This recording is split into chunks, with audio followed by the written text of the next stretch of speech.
یہ جو مجلس مبارک ہے اس کی برکتیں صوفیاء کرام نے بہت بیان فرمائی۔ روئے زمین پر جو مجالس خیر ہوتے ہیں، یعنی وہ مجلسیں جس میں اللہ تبارک و تعالی اپنے بندوں پر فضل فرماتا ہے، کرم فرماتا ہے، احسان فرماتا ہے، ان مجلسوں میں ایک مجلس تذکرہ اہل بیت کی مجلس ہے، اور لائق صد مبارکباد ہیں آپ سارے حضرات کہ آپ اپنی اس آبادی میں الحمدللہ اہل بیت کرام رضوان اللہ علیہم اجمعین کی مجلس کو سجائے بیٹھے ہیں۔ اللہ تبارک و تعالی اسے قبول فرمائے اور سالوں سال اس کی برکتیں اللہ آپ سب کو عطا فرمائے۔ آج کا جو میرا عنوان ہے وہ فضیلت شیخین اور صحابہ کرام رضوان اللہ علیہم اجمعین ہے۔ صحابہ کی جماعت میں شیخین جب لفظ بولا جاتا ہے تو اس سے مراد حضرت ابوبکر صدیق رضی اللہ عنہ اور حضرت فاروق اعظم رضی اللہ تعالی عنہ ہوتے ہیں۔ تو جہاں جہاں میری تقریر میں شیخین کا لفظ آئے تو آپ سمجھ جانا کہ یہاں پر دونوں شخصیتیں مراد ہیں۔ اللہ تبارک و تعالی نے قرآن پاک میں ارشاد فرمایا کہ عزت اصل میں اللہ کے لیے ہے اور اس کے رسول کے لیے ہے، وَلِلْمُؤْمِنِينَ وَالْمُؤْمِنَاتِ، اور تمام مومنین و مومنات کے لیے۔ یہ وہ عزت ہے جو عزت آپ کا رتبہ بڑھاتی ہے، جو عزت آپ کا وقار بڑھاتی ہے، جس عزت کے ذریعے سے آپ ثواب پاتے ہیں، جو عزت آپ کو دنیا اور آخرت دونوں جگہ سرخرو بناتی ہے، یہ وہ عزت ہے۔ تو اصل میں عزت خدا کے لیے ہے اور اس کے رسولوں کے لیے ہے اور پھر تمام مومنین و مومنات کے لیے۔ اس آیت کریمہ کے تحت عامۃ المومنین کے اندر اللہ تبارک و تعالی نے جو عزت و شرافت و کرامت عطا فرمائی وہ یہ ہے کہ مومن ہمیشہ اللہ اور اس کے رسول صلی اللہ علیہ وسلم کا وفادار۔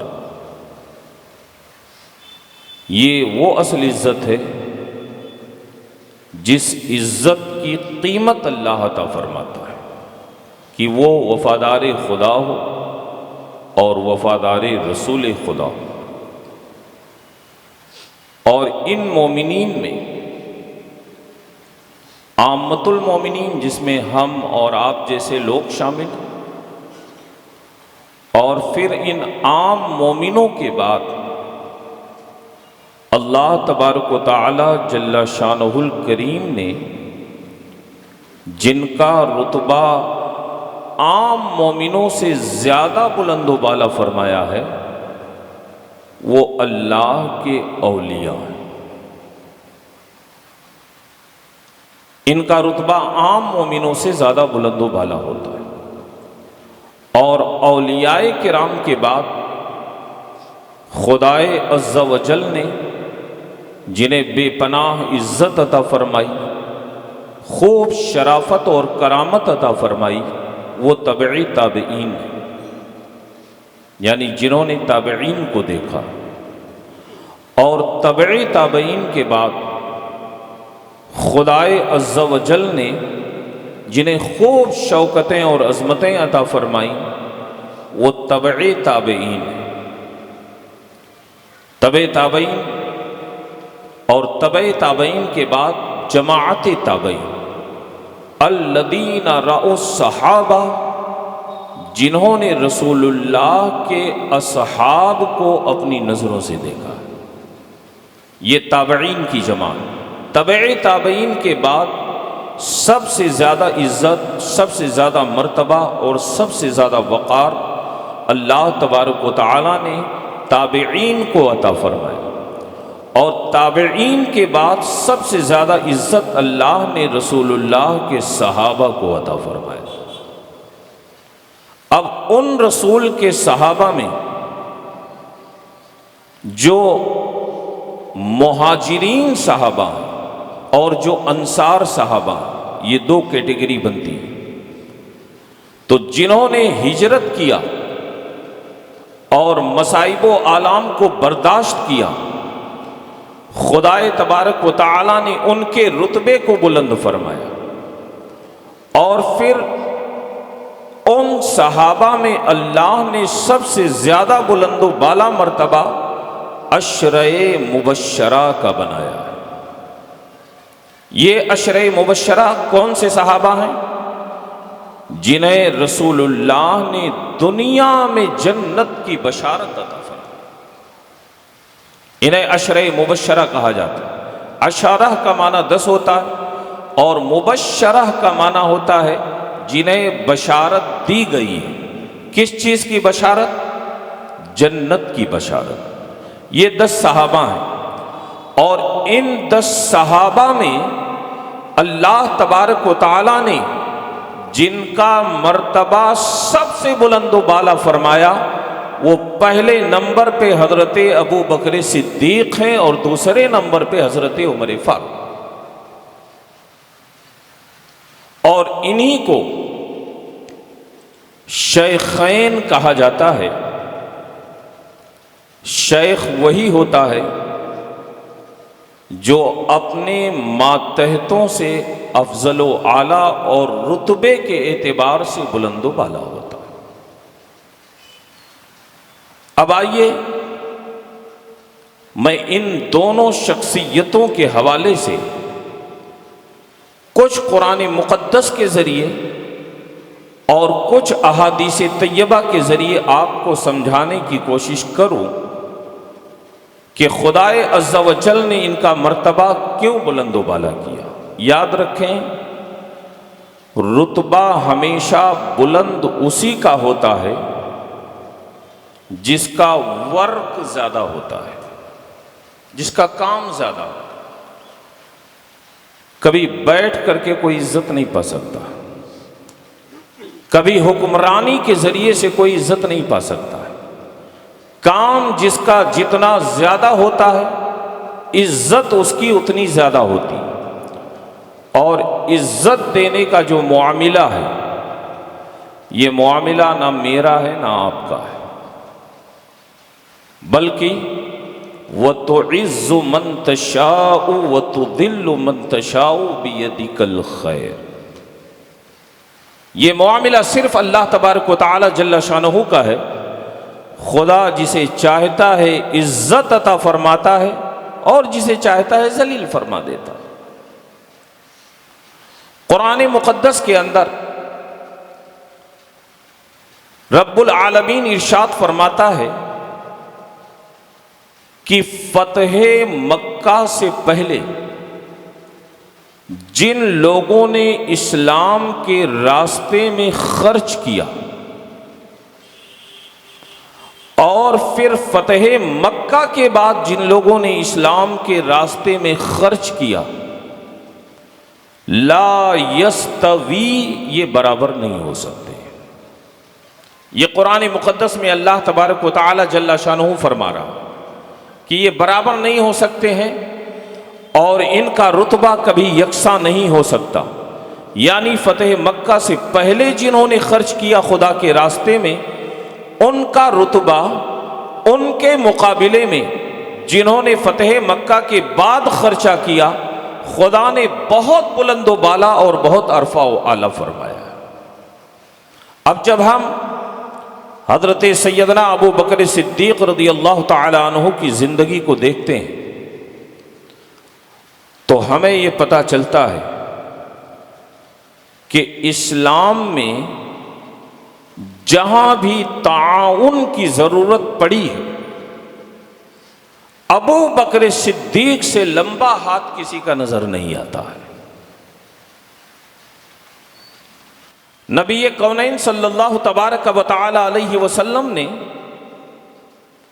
جب مسجد نبوی شریف کی توسیع کا ارادہ فرمایا، توسیع یعنی اسے اور بڑا کرنا، اسے اور وسیع و عریض کرنا، تاکہ اس کے اندر زیادہ سے زیادہ لوگ عبادت کر سکیں، حضور نے ارادہ فرمایا تھا، آقا نے تمنا فرمائی تھی کہ اگر یہ مسجد وسیع ہو جائے تو عامت المسلمین کو اس کا بہت زیادہ فائدہ ہوگا، وہ آئیں گے اور خاطر خواہ تعداد میں وہ اللہ تبارک و تعالیٰ کی عبادت کر سکیں گے۔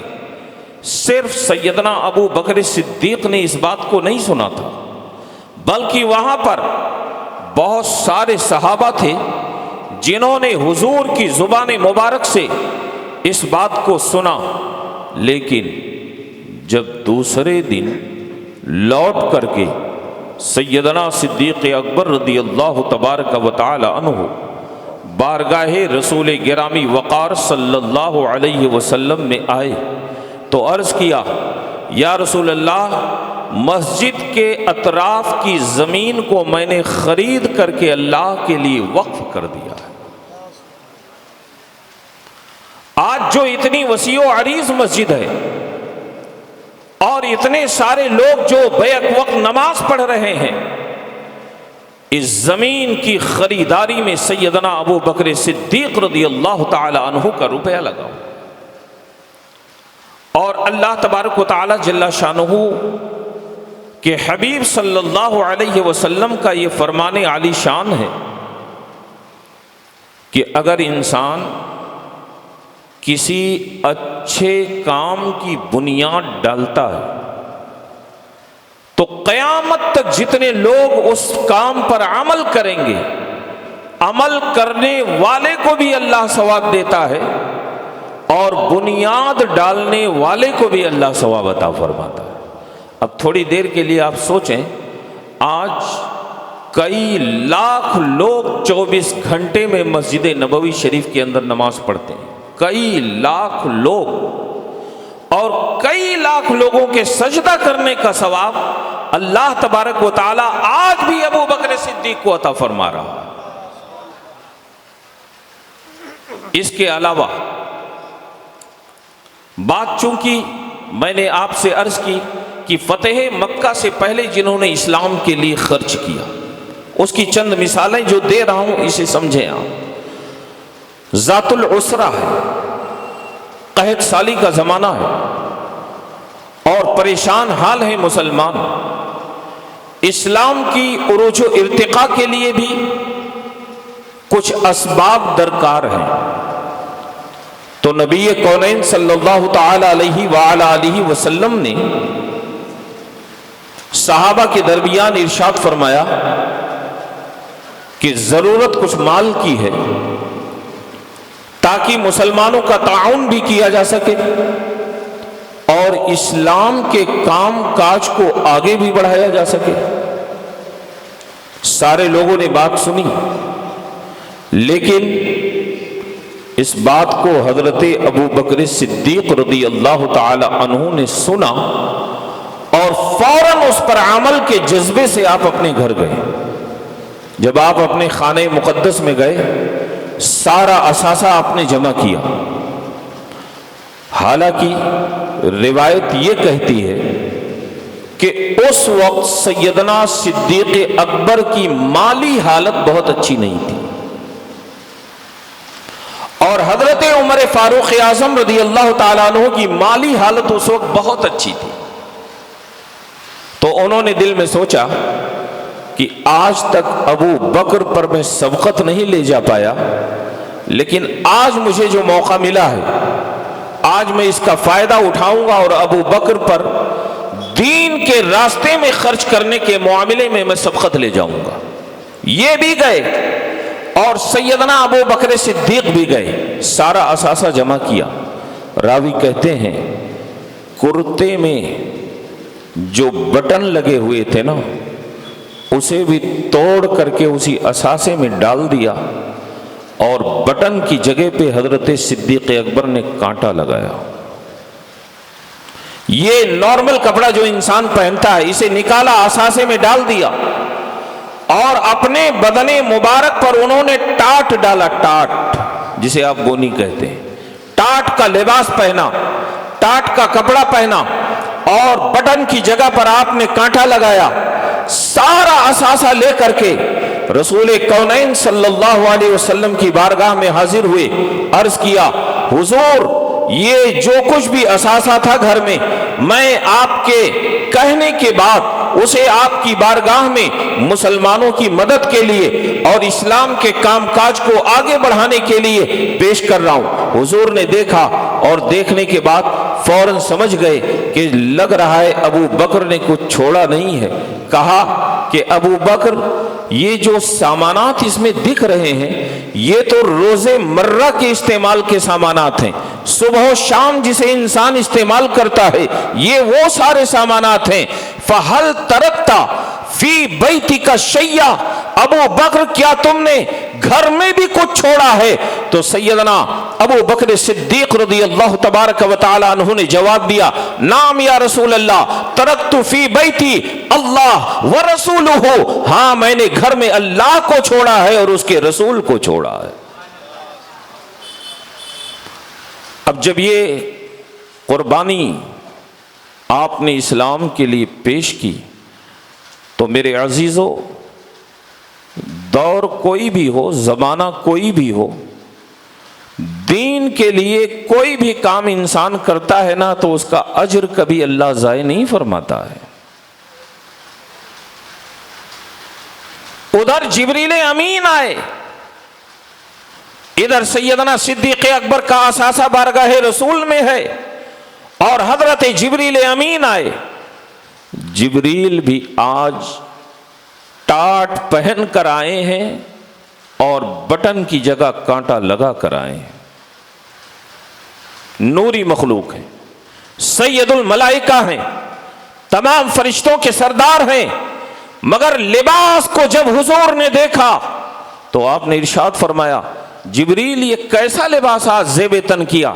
تو عرض کیا حضور آپ کے ابو بکر نے جو لباس پہنا ہے آج، خدا نے سارے فرشتوں کو وہی لباس پہننے کا حکم عطا فرمایا۔ سارے فرشتوں کو اللہ تبارک و تعالیٰ نے وہی لباس پہننے کا حکم عطا فرمایا۔ میرے عزیزو آپ دیکھو، خدا کے راستے میں جان نثاری کرنے کی جو مثال سیدنا صدیق اکبر رضی اللہ تبارک و تعالی عنہ نے پیش کیا ہے، آج تک نہ اس کی کوئی مثال ملی ہے اور نہ قیامت تک اس کی کوئی مثال مل سکتی ہے۔ میرے آقا رحمت عالم صلی اللہ تعالی علیہ وسلم ارشاد فرماتے ہیں ما نفعنی مال الا مال ابی بکر، مجھے کسی کے مال نے اتنا فائدہ نہ پہنچایا جتنا فائدہ مجھے اور دین اسلام کو ابو بکر کے مال نے پہنچایا۔ ظاہر سی بات ہے جب قربانی اتنی بڑی ہے تو پھر اس کا نتیجہ بھی بڑا ہی ہوگا نا۔ قربانی اتنی عظیم الشان ہے تو پھر اس کا درجہ بھی بلند و بالا ہوگا۔ درجہ کیا ہے سنیے آپ، حضرت ابن عمر رضی اللہ تبارک و تعالی عنہ، یہ سیدنا ابن عمر رضی اللہ تعالی عنہ کے بیٹے ہیں حضرت ابن عمر، اور یہ جو روایت میں آپ کے سامنے پیش کر رہا ہوں یہ روایت امام بخاری رضی اللہ تعالی عنہ نے کتاب بخاری میں نقل کیا ہے۔ حضرت ابو بکر صدیق کی فضیلت کے حوالے سے حضرت ابن عمر رضی اللہ تعالی عنہ فرماتے ہیں کہ نبی کریم صلی اللہ تعالی علیہ وسلم کے زمانے میں صحابہ کی جماعت میں سب سے افضل حضرت ابو بکر مانے جاتے تھے، اس کے بعد حضرت عمر مانے جاتے تھے، اس کے بعد حضرت عثمان مانے جاتے تھے، اور یہ افضلیت اتنی مسلم تھی کہ ان سے زیادہ متقی و پرہیزگار اور صاحب فضیلت رسول اللہ کے صحابہ کی جماعت میں ہمیں کوئی نظر نہیں آتا تھا۔ یہ افضلیت ابو بکر صدیق رضی اللہ تعالیٰ عنہ کے حوالے سے یہ حدیث پاک نقل فرمائی ہے سیدنا امام بخاری رضی اللہ تبارک و تعالی عنہ نے، اور دوسری حدیث پاک جسے مجموع الزوائد کے اندر نقل کیا گیا، اور اس حدیث پاک کے راوی ہیں حضرت جابر ابن عبداللہ رضی اللہ عنہ۔ دوسرے صحابی جو راوی ہیں حضرت سیدنا ابو سعید خدری رضی اللہ تبارک و تعالی، یہ دونوں صحابہ اس حدیث پاک کے راوی، اور یہ حدیث صحیح ہے۔ فرماتے ہیں کہ نبی کریم صلی اللہ تعالی علیہ وسلم نے ارشاد فرمایا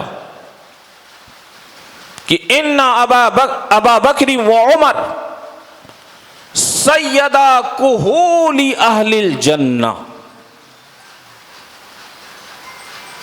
کہ ابو بکر و عمر جنت کے مشائخین کے سردار ہیں۔ لفظ تھوڑا سخت ہو رہا ہے، جنتی بوڑھوں کے سردار ہیں۔ بے شک ابو بکر و عمر یہ جنتی بوڑھوں کے سردار ہیں۔ مجھے معلوم ہے کہ آپ کے دماغ میں ایک سوال آ رہا ہوگا کہ جنت میں تو کوئی بوڑھا نہیں ہوگا، اور یہ اعتراض بہت پہلے رافضیوں نے کر دیا ہے، چونکہ جہاں پر سیدنا ابو بکر و عمر کی فضیلت کی بات آئے اور رافضیوں کا سر نہ درد کرے، ایسا کیسے ہو سکتا ہے؟ یعنی ہر جنت میں داخل ہونے والا شباب کے مرحلے پر ہوگا، جوانی کے مرحلے پر ہوگا، تو جب سارے جنتی جوان ہوں گے تو یہ کن بوڑھوں کے سردار؟ اب اس پر نظر کیا ان علماء نے جو حدیث کی تشریح بیان کرتے ہیں، جنہیں شارحین حدیث کہا جاتا ہے، جس میں حضرت امام نووی رضی اللہ تبارک و تعالی عنہ کا نام نامی اس میں گرامی بطور خاص شامل ہے۔ آپ مسلم شریف کی شرح میں فرماتے ہیں کہ ھذا حدیث صحیح، یہ حدیث پاک صحیح حدیث پاک ہے، اور حضور صلی اللہ تعالی علیہ وسلم نے جو ارشاد فرمایا اس ارشاد کا مطلب یہ ہے کہ جوانی کے عالم میں جو اس دنیا سے رخصت ہوگا اس کے سردار امام حسن و حسین بنائے جائیں گے، اور بڑھاپے کے عالم میں جو اس دنیا سے رخصت ہوگا جنت میں اللہ ان کا سردار ابو بکر و عمر کو بنائے گا۔ یہ ہے سیدنا ابو بکر صدیق اور سیدنا عمر فاروق رضی اللہ تبارک و تعالی عنہ۔ حضرت ابو بکر صدیق رضی اللہ تبارک و تعالی عنہ کی افضلیت کے حوالے سے آپ یہ چیز بھی سنیں کہ آقا کریم صلی اللہ تبارک و تعالی علیہ وعلی آلہ وسلم نے ایک مرتبہ ام المومنین حضرت عائشہ صدیقہ سے فرمایا کہ عمر کی نیکیاں آسمان کے ستاروں کے برابر ہیں، آسمان کے ستاروں کے برابر۔ اب چونکہ صدیق اکبر ام المومنین حضرت عائشہ رضی اللہ تعالی عنہا کے والد ہیں، تو جب انہوں نے حضور کی زبان سے حضرت عمر کی تعریف ہوتے دیکھا تو عرض کیا، حضور میرے والد کی نیکیاں، یعنی سیدنا ابو بکر صدیق کی نیکیاں؟ تو آقا صلی اللہ علیہ وسلم نے ارشاد فرمایا، عائشہ ابو بکر کی ایک نیکی عمر کی ساری نیکیوں کے برابر ہے۔ فرمایا صرف ایک نیکی ابو بکر کی عمر کی ساری نیکیوں کے برابر ہے۔ پتہ ہے آپ کو وہ کون سی نیکی ہے؟ جب انہوں نے حضور علیہ الصلوۃ والسلام کے ساتھ ہجرت کیا اور غار ثور میں انہوں نے رہ کر کے جو اللہ کے حبیب صلی اللہ علیہ وسلم کی خدمت فرمائی، اور اس سفر ہجرت میں جو حضور کے ساتھ انہوں نے وفا کیا، میرے آقا فرماتے ہیں وہ تنہا ایک نیکی ہے جو عمر کی ساری نیکیوں کے برابر ہے۔ عزیزان ملت اسلامیہ، اس کے علاوہ ایک اور حدیث پاک جس میں میرے آقا علیہ الصلوۃ والسلام نے ارشاد فرمایا کہ خیر امتی من بعدی ابو بکر و عمر۔ نبی علیہ الصلوۃ والسلام ارشاد فرماتے ہیں لوگوں سنو، میری امت میں سب سے بہتر میرے امتی جو ہیں وہ پہلے نمبر پہ ابو بکر ہیں اور دوسرے نمبر پہ عمر ہیں۔ اب اتنی ساری باتیں سننے کے بعد آپ اس نتیجے پر پہنچ گئے ہوں گے کہ خدائے عز و جل نے سیدنا ابو بکر صدیق رضی اللہ تبارک و تعالی عنہ کا رتبہ کتنا بلند و بالا فرمایا، اور کس طریقے سے اللہ عز و جل نے حضرت صدیق اکبر رضی اللہ تبارک و تعالی عنہ کو بارگاہ رسول میں مقبول ہونے کی وجہ سے اپنی بارگاہ میں قبول فرمایا۔ یہ تنہا وہ صحابی رسول ہیں جنہوں نے حضور کی حیات ظاہری میں حضور کے پیش نظر حضور کے مصلی پر کھڑے ہو کر کے مسلمانوں کو نماز کی امامت فرمائی۔ سیدنا ابو بکر صدیق رضی اللہ تعالی، اور دوسرے نمبر پر افضلیت کے اعتبار سے، مقام و مرتبہ کے اعتبار سے، اور ہم اہل سنت و جماعت کے عقیدہ کے اعتبار سے، ہمارے عقیدے کے اعتبار سے دوسرے نمبر پہ اسلام میں جنہیں شرف کلی حاصل ہے اور جنہیں عزت تمام حاصل ہے وہ حضرت سیدنا عمر ابن خطاب رضی اللہ تعالی عنہ کی ذاتی گرامی۔ قرآن پاک کی تلاوت سے پہلے قرآن میں ہی یہ حکم دیا گیا وَإِذَا قَرَأْتَ الْقُرْآنَ فَاسْتَعِذْ بِاللَّهِ مِنَ الشَّيْطَانِ الرَّجِيمِ، کہ جب قرآن پڑھنا ہو قرآن تو قرآن پڑھنے سے پہلے اعوذ باللہ من الشیطان الرجیم پڑھا کرو۔ آپ نے کبھی سوچا یہ حکم کیوں دیا گیا؟ صرف اعوذ باللہ من الشیطان الرجیم اتنا پاورفل ہے یہ، اور اتنی طاقت اللہ تبارک و تعالی نے اس کے اندر رکھی ہے کہ جہاں یہ پڑھ دیا جائے شیطان وہاں سے بھاگ جاتا ہے۔ جہاں پر باواز بلند اعوذ باللہ من الشیطان الرجیم آپ پڑھ دیں، جہاں تک آواز جاتی ہے شیطان بھاگ جاتا ہے۔ اور آدمی جب قرآن پڑھنے بیٹھے تو فرمایا کہ اعوذ باللہ پڑھا کرو تاکہ تلاوت قرآن میں شیطان خلل نہ ڈالے، بھاگ جائے وہاں سے۔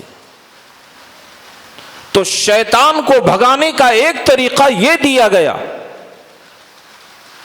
کہ اعوذ باللہ من الشیطان الرجیم کی تلاوت کی جائے، شیطان بھاگ جائے گا۔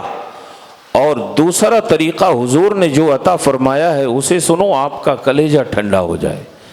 حضور علیہ الصلوۃ والسلام ارشاد فرماتے ہیں کہ لوگوں اپنی مجلسوں کو عمر کے ذکر سے سجاؤ، زینوا مجالسکم بذکر عمر، اپنی مجلسوں کو عمر کے ذکر سے سجاؤ۔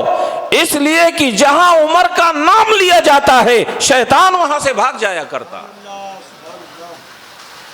ہم لوگ نہ جانے شیطان کو بھگانے کے لیے کہاں کہاں جاتے ہیں، اور نہ جانے کتنی کتنی تدبیریں اور ہیلے اور بہانے تلاش کرتے ہیں، پھر بھی ہمارا شیطان بھاگتا نہیں ہے. لیکن اگر آپ نے صدق دل سے عمر ابن خطاب کا نام لیا نا تو شیطان وہاں سے بھاگے گا، ضرور بھاگے گا. اس لیے بھاگے گا کہ یہ میں آپ کو خود سے نہیں بتا رہا ہوں، بلکہ ہے قول محمد، قول خدا. فرمان نہ بدلا جائے گا، بدلے گا زمانہ لاکھ مگر قرآن نہ بدلا جائے گا. یہ تو فرمان مصطفیٰ ہے نا کہ اپنی مجلسوں کو عمر کے ذکر سے سجاؤ. جہاں عمر کا ذکر ہوتا ہے، جہاں عمر کا تذکرہ ہوتا ہے، جہاں عمر کا نام لیا جاتا ہے، اس مجلس سے شیطان بھاگ جایا کرتا ہے. دوسری چیز، حضرت سیدنا عمر ابن خطاب رضی اللہ تبارک و تعالی عنہ کے حوالے سے، آپ ایسی شخصیت ہیں جن کا ہر کام اسلام میں بے مثل و بے مثال. بہت سارے صحابہ ہوئے، انہوں نے حضور علیہ الصلوۃ والسلام کو اپنی ظاہری نظروں سے دیکھا.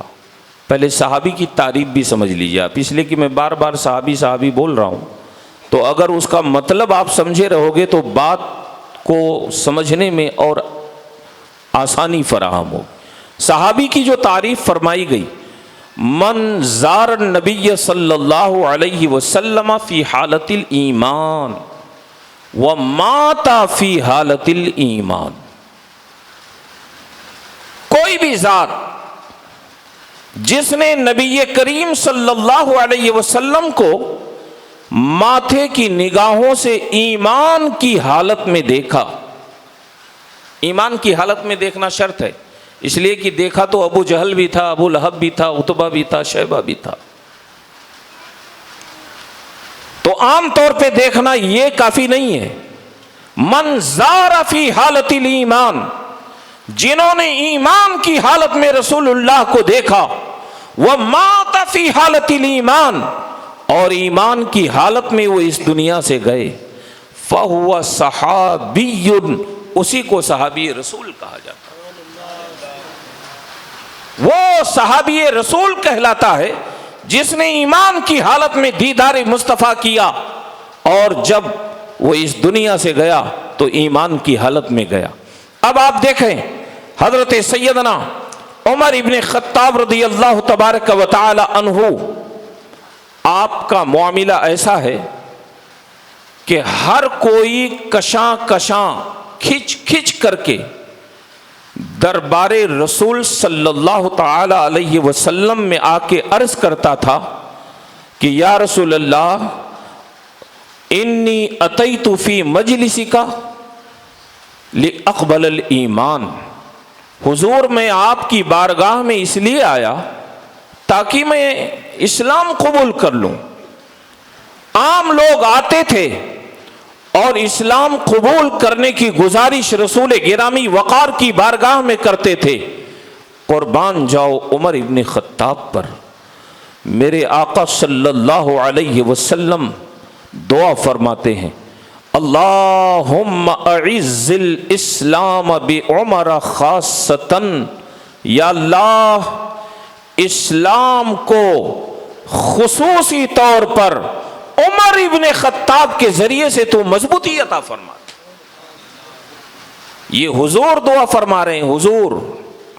اور سیدنا عمر ابن خطاب کے حوالے سے دعا فرماتے ہیں، اللہم اعز الاسلام بعمر، اے میرے مولا، اے میرے خدا، اے بار الہ، اسلام کو تو مضبوطی عطا فرما عمر کے ذریعے، خاصتاً بطور خاص. اور جب یہ دعا رسول گرامی وقار صلی اللہ علیہ وسلم نے کیا تو یہ ہماری آپ کی دعا تو نہیں ہے نا. جس طرح رسول ہماری طرح نہیں ہے اس طرح رسول کی دعا بھی ہماری طرح نہیں ہے. یہ عقیدہ آپ لے لیں. اس لیے کہ بہت سارے لوگوں کو یہ بھوت سوار رہتا ہے نا کہ معاذ اللہ حضور ہماری طرح ہے، تمہارا منہ اور حضور کی ذات۔ حضور صلی اللہ علیہ وسلم کی ذات گرامی، اور انسان اتنا بدبخت ہو جائے کہ وہ اپنی طرح ہونے کا قول کرنے لگے معاذ اللہ۔ سنو، نہ حضور کسی کی طرح ہے اور نہ حضور کا قول و فعل کسی کی طرح ہے، حتیٰ کہ حضور جس مٹی کے ذرے پر قدم رکھتے ہیں پوری دنیا کے مٹی کے ذرات اس ذرے کی طرح نہیں ہو سکتے ہیں۔ پوری دنیا کے مٹی کے ذرات اس ذرے کی طرح نہیں ہو سکتے جس ذرے پر مصطفیٰ جان رحمت صلی اللہ تعالی علیہ وسلم نے اپنا قدم مبارک رکھا۔ تو جب حضرت عمر کے تعلق سے حضور نے دعا فرمائی تو دعا کی شان دیکھیں آپ، چونکہ وہ دعا بھی ہمارے اور آپ کی طرح وہ دعا نہیں ہے، بلکہ اس دعا کی شان اعلیٰ حضرت عظیم البرکت مجدد دین و ملت علیہ الرحمت و رضوان یوں بیان فرماتے ہیں، اجابت کا صحرا عنایت کا جوڑا دلہن بن کے نکلی دعائے محمد، زہ عزت و اعتلائے محمد کہ ہے عرش حق زیر پائے محمد صلی اللہ علیہ وسلم۔ اور بات چونکہ مثلیت حضور کی آئی تو یہ بھی آپ کو بتا دوں کہ قال النبی صلی اللہ علیہ وسلم مرتن لجبریل یا جبریل ارأیت مثلی، ایک مرتبہ نبی کریم علیہ السلام نے سیدنا جبریل امین علیہ السلام سے ارشاد فرمایا، جبریل یہ بتاؤ کیا خدا کی پوری کائنات میں کوئی تمہیں میری طرح نظر آیا؟ یہ جبریل سے پوچھ رہے ہیں رسول۔ تو سیدنا جبریل امین علیہ الصلاۃ والتسلیم بارگاہ مصطفیٰ علیہ الصلاۃ والسلام میں عرض کرتے ہیں، یا رسول اللہ قلبت الارض مشارقها ومغاربها ولم ارى مثلك، حضور میں نے کائنات کا چپا چپا چھان کر کے دیکھا ہے میرے آقا، میں نے آپ کی طرح کسی کو نہیں دیکھا ہے۔ فرمایا حضور میں نے آپ کی طرح کسی کو نہیں دیکھا۔ اب یہ حدیث پاک جب 14ویں صدی ہجری کے مجدد اعظم امام احمد رضا تک پہنچی تو آپ نے اس حدیث کا ترجمہ کیا اور اس شعر کے اندر کیا، فرماتے ہیں یہی بولے سدرہ والے چمنے جہاں کے تھالے سبھی میں نے چھان ڈالے، تیرے پائے کا نہ پایا تجھے یک نے یک بنایا، تجھے حمد ہے خدایا، تجھے حمد ہے خدایا۔ حضور نہ کسی کی طرح ہو سکتے ہیں، نہ حضور کا عمل کسی کی طرح ہو سکتا ہے، نہ حضور کا گفتار و کردار کسی کی طرح ہو سکتا۔ اس مصطفیٰ جان رحمت صلی اللہ علیہ وسلم نے اللہ کی بارگاہ میں دعا کی کہ خدا بطور خاص عمر ابن خطاب کے ذریعے تو اسلام کو مضبوطی عطا فرما۔ اور کچھ ہی دنوں کے بعد دار ارقم میں حضرت سیدنا عمر ابن خطاب گئے اور کلمہ پڑھ کر کے حلقہ بگوش اسلام ہو گئے۔ سبحان اللہ۔ حضور علیہ السلام فرماتے ہیں کہ خدا تبارک و تعالی نے عمر کی ذات سے اسلام کو غلبہ عطا فرمایا۔ کیسے عطا فرمایا؟ اب تک مسلمانوں کی تعداد 39 تھی، 39 مسلمان کل ہو چکے تھے صحابہ کی شکل میں، اور 40ویں حضرت سیدنا عمر ابن خطاب رضی اللہ تعالیٰ عنہ تھے، 40ویں۔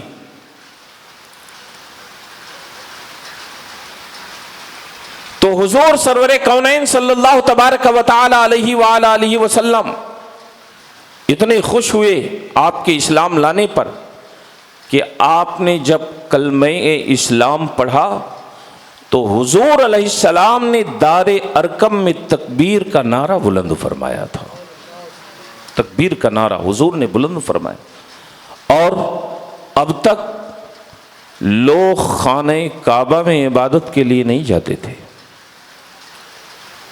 انہم یعبدون اللہ فی بیوتہم مخفیا، وہ اپنے گھروں میں چھپ کر کے اللہ کی عبادت کرتے تھے۔ عبادت کرتے تھے مگر گھروں میں کرتے تھے، چھپ چھپ کر کے، اور چھپ کے وہ اللہ کی عبادت کرتے تھے۔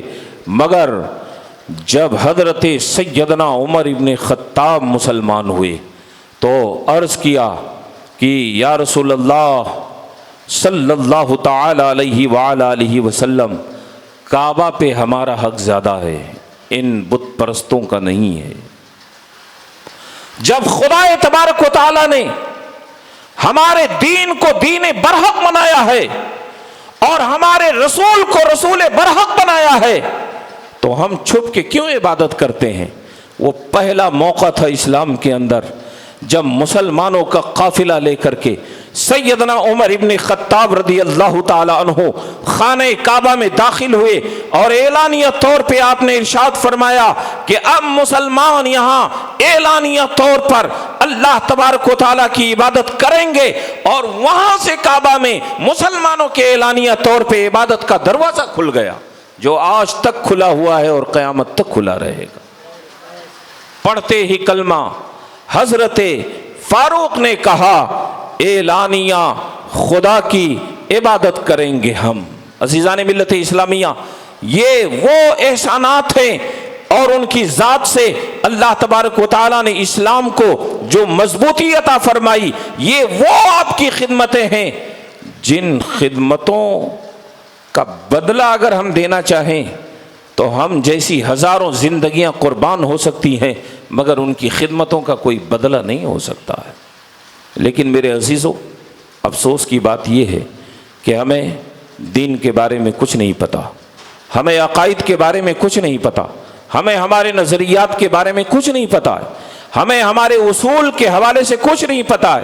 ہاں اگر پتہ ہے تو بس بہکی بہکائی باتیں اس کان سے اس کان تک، اس کان سے اس کان تک، اور کہیں ہمارے تک آ گئی تو ہم نے اسے لے کر کے پکڑ کر کے بالکل سجا لیا کہ ہاں بھائی یہی بات اچھی ہے، فلاں صاحب نے کہا ہے۔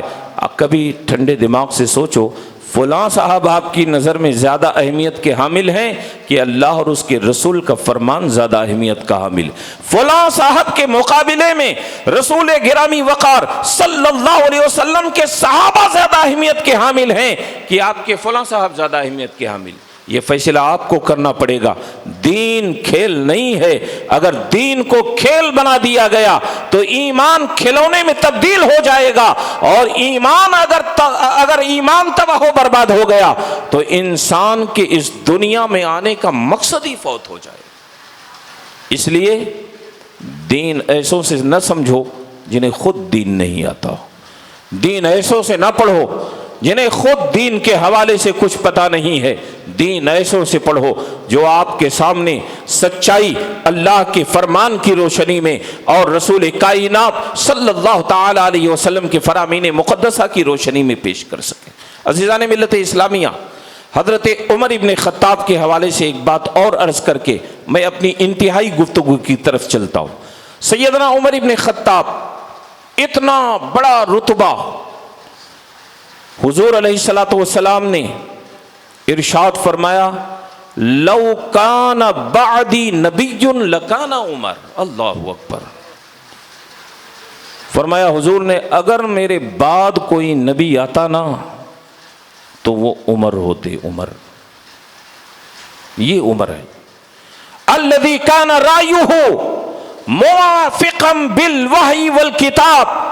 تقریباً 20 مرتبہ سے زیادہ ایسا ہوا کہ جو عمر نے سینے میں سوچا اسی کے مطابق اللہ نے قرآن نازل فرمایا۔ الذی کان رأیہ موافقا بالوحی والکتاب۔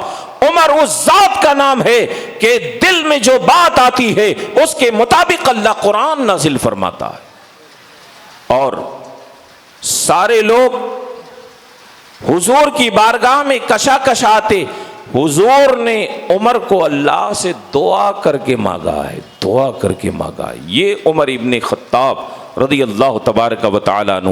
مگر اب یہ محرم کا مہینہ آیا، اور اس محرم کے مہینے میں آپ کو بہت ملیں گے کہ یہ اہل بیت کے دشمن تھے، معاذ اللہ، یہ اہل بیت کے دشمن تھے، یہ حضرت علی کو دیکھنا نہیں چاہتے تھے، یہ خاتون جنت سے ٹھسن رکھتے تھے، یہ حسنین کریمین رضوان اللہ تعالیٰ علیہم اجمعین سے بہت زیادہ جلن اور بغض اور عناد رکھتے تھے، علیہ باللہ تبارک و تعالیٰ۔ اس قسم کی بکواس باتیں جو شیعوں کی گڑھی ہوئی باتیں ہیں، اسے اہل سنت و جماعت کے نوجوانوں میں لا کر کے بیان کیا جاتا ہے، اور ہمارا سنی نوجوان نیت باندھ کے اسے قبول کرتا ہے، آتا ہے، خود بھی تباہ و برباد ہوتا ہے، اور وہی نظریہ اپنے گھر میں پھیلا کر کے خواتین کی بھی ایمان کا جنازہ نکالتا ہوا نظر آتا ہے۔ آپ کو بتاؤں میں کہ احترام حسنین کریمین کا کیا عالم تھا حضرت عمر کی نگاہ میں۔ انہ کان یخطب علی منبر الرسول صلی اللہ علیہ وسلم، حضرت عمر مسجد نبوی میں ہیں اور منبر رسول پر کھڑے ہو کر کے آپ خطبہ ارشاد فرما رہے ہیں۔ فجاء حسین رضی اللہ تبارک و تعالی عنہ، اور سیدنا حسین اعظم رضی اللہ تعالیٰ عنہ اس وقت ایسے ہو گئے تھے کہ سن شعور کو پہنچ گئے تھے، جسے ایک بچہ ہر اچھی بری چیز کو سمجھ سکتا ہے، اس عمر کو پہنچ گئے تھے، خطبہ دے رہے تھے، جمعہ کا دن تھا، اور چلتے ہوئے آئے حضرت سیدنا امام حسین رضی اللہ تعالیٰ عنہ، منبر کے قریب آئے۔ احترام صحابہ دیکھیے، آپ آ رہے ہیں تو صحابہ جگہ دے رہے ہیں۔ آج بچوں کو اٹھا کے پیچھے کر دیا جاتا ہے، صحابہ انہیں جگہ دے رہے ہیں۔ کیوں جگہ دے رہے ہیں؟ انہیں معلوم ہے یہ شہزادہ رسول ہیں، انہیں معلوم ہے، یہ احترام ان کے دلوں میں پیوست ہے کہ یہ آل رسول ہیں، یہ اولاد فاطمہ ہیں، آ رہے ہیں، اور صحابہ انہیں جگہ دے رہے ہیں۔ منبر کے قریب آئے، اور قریب آ کر کے آپ نے ارشاد فرمایا، عمر ابن خطاب منبر سے اتر جاؤ، یہ تمہارے باپ کا منبر نہیں ہے، یہ میرے نانا محمد الرسول اللہ کا منبر ہے۔ کہا اترو منبر سے، امیر المومنین ہے، آدھی دنیا کے وہ حکمراں ہیں، 24,000 مربع میل کے تنہا حکمراں ہیں، مگر اللہ اکبر سر جھکاتے ہیں اور منبر سے نیچے آ جاتے ہیں، سر جھکاتے ہیں اور منبر سے نیچے آ جاتے ہیں، کہتے ہیں آپ نے سچ کہا، یہ میرے باپ کا منبر نہیں ہے، یہ آپ کے نانا کا منبر ہے، آپ نے سچ کہا، اور اگر آپ کی اجازت ہو تو پھر میں اس منبر پر چڑھ کر کے خطبہ دوں۔ سیدنا امام حسین رضی اللہ تعالیٰ عنہ نے فرمایا ٹھیک ہے، اس پہ کھڑے ہو کے خطبہ دے دو۔ پھر دوبارہ حضرت عمر ابن خطاب رضی اللہ تعالیٰ عنہ اس منبر پہ چڑھے اور آپ نے خطبہ دیا۔ کہاں ہے وہ ظالم جو حضرت عمر ابن خطاب جیسی شخصیت پر معاذ اللہ الزام لگاتے ہیں کہ یہ حسنین کریمین سے یا خاندان نبوت سے معاذ اللہ رب العالمین عناد رکھتے تھے؟ آپ کے بیٹے حضرت ابن عمر ہیں، جن سے مروی ایک حدیث بھی میں نے آپ کو سنائی، جن کا ایک فرمان بھی سنایا، وہ سیدنا ابن عمر رضی اللہ تبارک و تعالیٰ عنہ اور حضرت امام حسین، یہ دونوں ہم عمر تھے، یہ دونوں حضرات دوڑ میں مقابلہ کر رہے تھے کہ دوڑنے میں آپ آگے نکلتے ہیں کہ ہم آگے نکلتے ہیں، یہ دونوں مقابلہ کر رہے تھے، اور حسن اتفاق تھا کہ حضرت ابن عمر یعنی سیدنا عمر ابن خطاب کے جو بیٹے تھے وہ دوڑنے میں آگے نکل گئے۔ تو امام حسین نے کہا کہ نہیں، پھر سے دوڑ لگاؤ، پھر سے دوڑ لگائی گئی اور دوبارہ بھی وہ آگے نکل گئے۔ تو بے ساختہ حضرت امام حسین کے منہ سے نکلا، چاہے جتنی مرتبہ آگے نکل جاؤ، تم میرے نانا کے غلام کے بیٹے ہی تو ہو۔ اللہ اکبر! کہا چاہے جتنی بار آگے نکل جاؤ، تم میرے نانا کے غلام کے بیٹے ہی تو ہو۔ اب وہ بھی بچے تھے، بات دل پہ لے لیے کہ میرے ابا کو یہ غلام کہہ رہے ہیں، فوراً دوڑ کر کے اور اپنے والد گرامی سیدنا عمر ابن خطاب رضی اللہ تعالیٰ عنہ کے پاس پہنچے اور کہا کہ ابا، کیا آپ حسین کے نانا کے غلام ہیں؟ حضرت عمر لیٹے تھے، اٹھ کے بیٹھ گئے، کہا ہاں بیٹا، بات کیا ہے وہ بتاؤ۔ کہا کہ ایسی ایسی بات تھی، تو انہوں نے مجھے کہا کہ تم میرے نانا کے غلام کے بیٹے ہو۔ حضرت عمر رضی اللہ تعالیٰ عنہ نے وہاں کوئی چھال چمڑی کا پڑا ہوا تھا، اسے اٹھایا اور اٹھا کے اپنے بیٹے کو دیا اور کہا میرے بچے جاؤ اور حسین ابن علی سے کہہ دو کہ اس بات کو لکھ کر کے دے دیں۔ اللہ اکبر۔ کہا جاؤ اور جا کر کے ان سے کہو اس بات کو لکھ کر کے دے دیں۔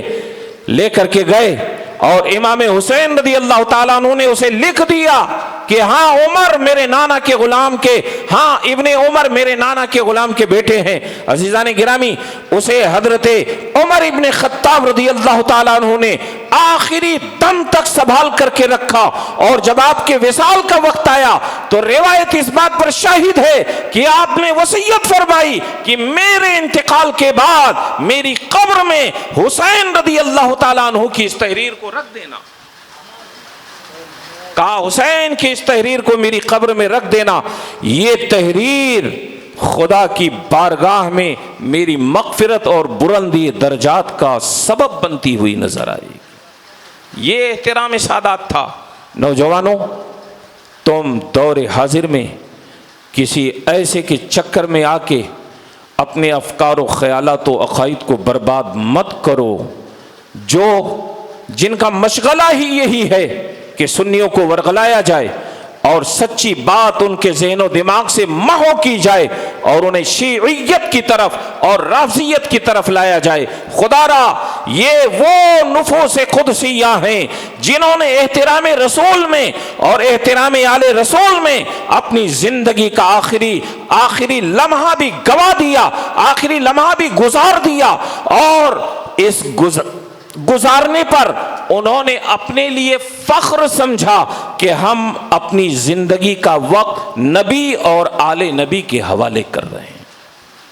اللہ تبارک و تعالی ان مقدس اور عظیم المرتبت بابرکت اصحاب رسول کے فیضان سے ہم سبوں کو خوب مالا مال فرمائے، اور ان کے صدقے اللہ ہمارے ایمان اور عمل کی حفاظت فرمائے۔ یہ خوبصورت سی محفل جن احباب کی طرف سے منعقد ہو رہی ہے، اللہ تعالیٰ انہیں دونوں جہان میں شیخین کے فیضان سے خصوصی طور پر مالا مال فرمائے، اور ان کی دنیا اور آخرت کو مزین، مرصع، معلی اور مزکہ بنائے۔ وما علینا الا البلاغ۔ السلام علیکم۔